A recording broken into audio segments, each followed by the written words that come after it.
backwards. I want to talk about rule number 7. Yeah. Pursue what is meaningful, not what is expedient.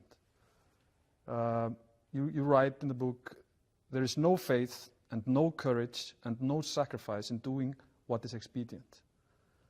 What do you say to those viewers that don't pursue their dreams and are locked in their careers because they are too afraid to take risks and pursue something meaningful? Well, the first thing I would say is, well, you should be afraid of taking risks and pursuing something meaningful. But you should be more afraid of staying where you are if it's making you miserable. It's like the first thing you want to do is dispense with the idea that you get to have any permanent security outside of your ability to contend and adapt. It's the same issue with children. It's like you're paying a price by sitting there being miserable. And you might say, well, the devil I know is better than the one I don't. It's like, don't be so sure of that. The clock is ticking. Yeah, and if you're miserable in your job now and you change nothing, in 5 years you'll be much more miserable and you'll be a lot older. But isn't it a luxury to pursue what is meaningful? Our viewers have mortgages, they have children, they have payments and loans. It's a luxury to pursue because we lack the resources. Well, I don't remember now, I'm not talking about what makes you happy. It's a luxury to pursue what makes you happy. It's a moral obligation to pursue what you find meaningful. And that doesn't mean it's easy. It might require sacrifice. If you need to change your job too, let's say you have a family and children and a mortgage, you have responsibilities. You've already picked up those responsibilities. You don't just get to walk away scot-free and say, well, I don't like my job, I quit. That's no strategy. But what you might have to do is you think, well, this job is killing my soul. All right, so what do I have to do about that? Well, I have to look for another job. Well, no one wants to hire me. It's like, okay, maybe you need to educate yourself more. Maybe you need to update your curriculum vitae, your resume. Maybe you need to overcome your fear of being interviewed. Maybe you need to sharpen your social skills. Like, you have to think about these things strategically. If you're going to switch careers, you have to do it like an intelligent, responsible person. That might take you a couple of years of effort to do properly. When you say pursue something meaningful, is it important to have a vocation? I think it's more important to have an ethos, an ethic.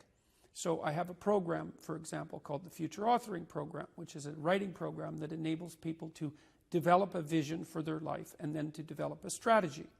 And so it's based on the idea, imagine that, and it's an extension of the ideas in the book, or at least something along the same lines. The first thing that you want to do is figure out, imagine you were taking care of yourself, like you were someone you cared for, which is rule number 2, by the way, essentially. Then you should figure out, well, if you could have what you needed and wanted, what would it be? What sort of friends would you have? What would your family relationships look like? How would you conduct yourself with your children? How would you educate yourself? You need to think through how it is that your life could be properly arranged if you had that ability. And then you can aim at that. And the funny thing is that if you do posit a goal of that sort and work towards it, you will move towards it. The goal will change because you'll learn things along the way. But I mean, I've dealt with hundreds of people in my clinical and consulting practice, and we set a goal, we develop a vision, and work towards it, and things inevitably get better for people. So it's not a luxury, it's difficult. It's a moral responsibility, and it isn't happiness. It's not, the pursuit isn't for happiness.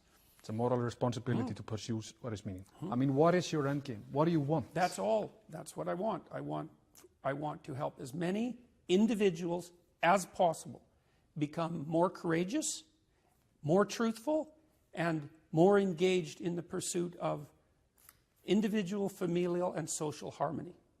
That's what I want. You're pursuing what is meaningful.